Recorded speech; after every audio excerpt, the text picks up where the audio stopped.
tripod right here. I thought I did, but I don't. But anyone watches this, I am, of course, in the Philippines, but I am not IO. That's not talking to me. I am somewhere out here in the water, in the water. And you see right back there, there's a dive platform. But the important thing, I got my coffee. It's not Folgers or Starbucks or anything, but it is what you come to accept as coffee. Hey, how's it going? Checking in again, checking in again. I tried to live the other day, but the signal was bad. Where I was hanging out, everyone was getting ready for that concert, and there's just tons of people there, and the signal just dies. They don't have strong cell towers out here. Uh, People out there having fun. See if I can walk over this way. But this is like a big sea platform. The water's shallow, maybe 10, 12 feet deep. It's just really, really shallow. But see if we can pan this around. Diving platform, humans, and that is a fish pond. If you dive in there, you can swim with the fish. The temperature right now is not bad because I just jumped off that, so I'm soaking wet. But it's still morning here, so it's not super hot. It's kind of overcast a little bit, but it's going to be I say around 90 degrees by the heat of the day. It's going to be around 90 degrees, and a good chance of rain. And the high is about 90. The low is 75 to 80, and you can take that as the forecast all year. That's all the news people have to do. Soggy, soggy, soggy. The it's refreshing. If this was like I don't know, if there wasn't the ocean and palm trees and cool drinks and air conditioning, it would be too brutally hot. 75. Okay, so 75 for me. 75 is good daytime temperature. And nighttime, I like it in the 60s or 50s. Yeah, and swimming, yes, definitely loves. I miss the snow. I miss the snow so much. You don't even know. But I think next year I'm gonna make a trip home, see how things are going. Aiming for sometime next year, but it'll probably be late spring, early summer. I don't know, but I mean that's that can change anytime. It's just the way life is. That can change anytime because I'm still here on a tourist visa. So I mean, at any time they could say you've been a tourist too long, go home. So who knows? You have to check in. Hey Jack, how's it going? But so what you when you come here, you get a when you first get here, you get a 30-day tourist visa, and at the end of 30 days, you go back if you want to stay. You can extend for 2 months. They used to have it where you could extend for 6 months, but now it's every 2 months you have to go back. So every 2 months they can interview you, ask you a bunch of questions, check out what you've been doing, all your travel documents, any of that stuff, and then you give them about $50, I think it is $50, $60, and they give you an okay to stay for another 2 months, and it is 2 months, 2 months, 2 months, 2 months. You get a lot of people will stay if you're visiting here and you are staying in one of the cities. It's not a big deal because you just go down the street to your immigration place and do whatever, pay your money, get your stamp, all that good stuff. But where I'm traveling around and I'm mostly out in the boonies and the boondocks, it's going to immigration is a day trip. You're going to dedicate all day all day to that. Just the driving time, the actual time in the office doing your immigration stuff, 10 minutes, 15 minutes if there's someone ahead of you. But it's the time to get there and back to wherever you're going next. That's the long part. And I laugh at that because the people in charge of immigration and tourism, they're talking about finding better ways to get more people to come here and to stay here, to spend money here, vacation here, whatever, and blah blah. Yeah, hurry up and wait. So they're making a thing about ideas to get more people to come and to stay longer and spend more money and do this, that, and the other. But then they turn around and they cancel the 6 month extension and only give you the 2 month. It's like that's counterproductive. I'm sure they have their reasons, but it's counterproductive to their goal of encouraging more people to stay, I think. Or maybe it doesn't apply. Maybe most people are just here for a week or two and they don't stay very long. So maybe it's only 1% that applies to. So who knows? But it's if you're going to be out in the provinces, how long is the air flight out there? To fly here, it depends where you're flying from. So we're about where I'm at. My trip from America was one of the trips, anyways. Salt Lake City. I went from Salt Lake City. Hey Bree, how's it going? I haven't seen you guys in a while. Okay, so flying for me was a ride to Salt Lake City, Salt Lake City to LAX, LAX to Taipei or Hong Kong, Hong Kong or wherever to Manila, and then from Manila you're taking another flight to whichever island. Not all the islands have airports, obviously, but so it's to come here, like from Salt Lake City, it's 32 hours before you get about where you're going to go or where you want to be.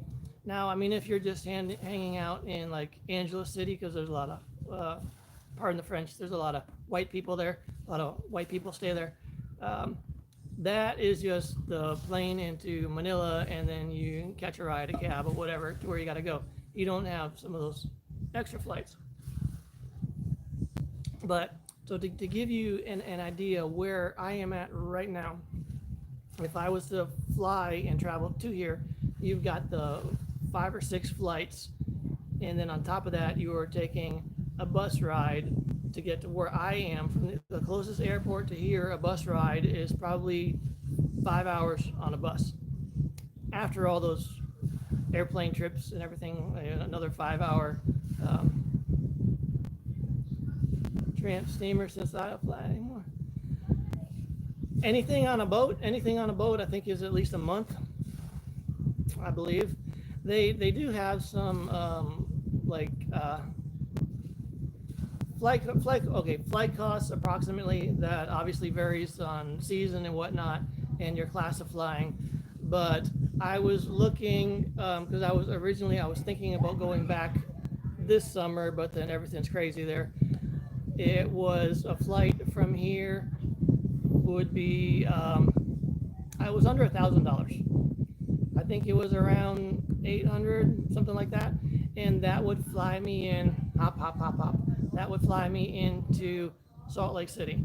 From Salt Lake City, then you have to figure out how you're going to get there. And the flying will make you nervous, but I know some people for health reasons, health conditions, things like that. Some people just can't fly, and that's understandable. But you know, the flying is it's nervous or it's exhilarating. It's the takeoff and landing and feeling the wheels hit and the turbulence. If you like roller coasters and things like that, then dog crate, see if they can fly me back. The question is, if they fly me in a dog crate, does someone clean the crate, or do I have to clean that? That could be problematic.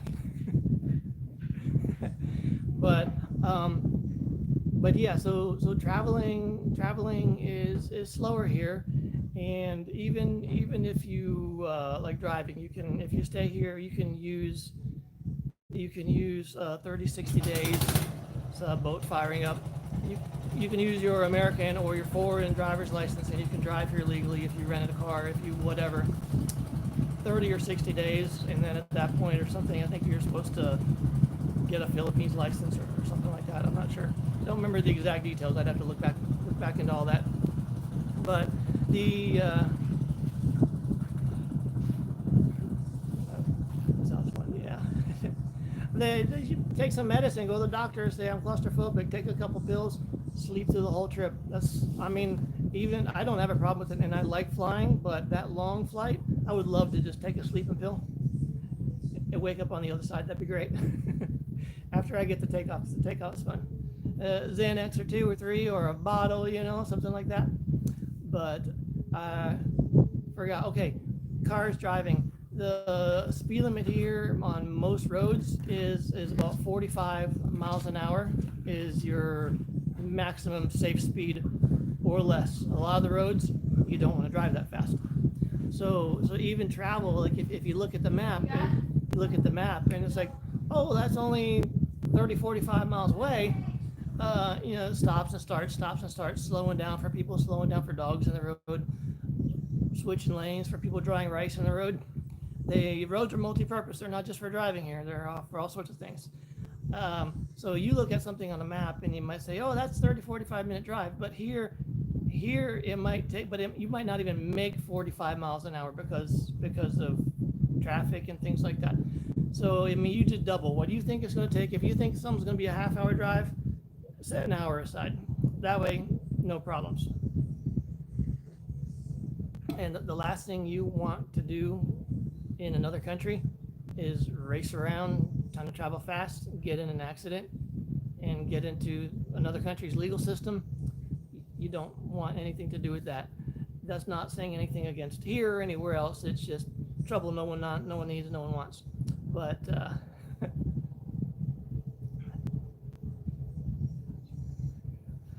and now I've heard of the traveling like on the commercial ships,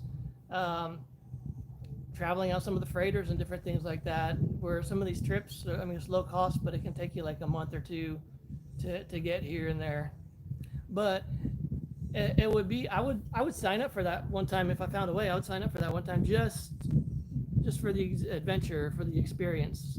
I'd do it. But that's just me. I got this crazy thing about trying anything once. There are a few exceptions to that, but if you don't try the weird looking food, if you don't jump off. See if I can turn this around for a second. Flip, camera, flip. There's a little diving platform. You gotta dive off the platforms. You gotta swim with the fish or sharks or whatever. You haven't lived if you haven't tried everything once. That's at the mainland. I'll walk around a little bit. The mainland is over here, and you can rent this thing here that I'm on, this room and this little patio area in that room. You can rent that. It is about $28 a night, and then you can swim in the fish pond. They've got kayaks over there, and this is all fish pond. This is where they're growing their fish. They scoop them out, take them to market, and that is their main livelihood. But they've also turned it into a resort type setting, and they've got kayaks and different things like that. I don't know if the $25 a night includes the boat ride, so you may be looking at another $1 for the boat ride. But they have a kayak here, and this guy right here, that is a clear kayak you can rent, and that is about $6 an hour. You can come out here and paddle around for an hour. This is somewhere near 6 to 8 weeks to return. Yeah, that sounds about right. It's a long trip. But this is somewhere near a place called Cagwayat, something. Pronunciation might be wrong, but it is at the clear kayaks. I tried to do the clear kayaks at a different beach that I was at, but the water was too rough, so they didn't want to let anyone take them out. They don't want anyone to get hurt, obviously, but at the same time, they don't want to lose their clear kayaks or any kayaks because you cannot get a kayak just you can't go to the store and buy a kayak. You can't really have one delivered. You've got to drive, probably take a ferry to another island.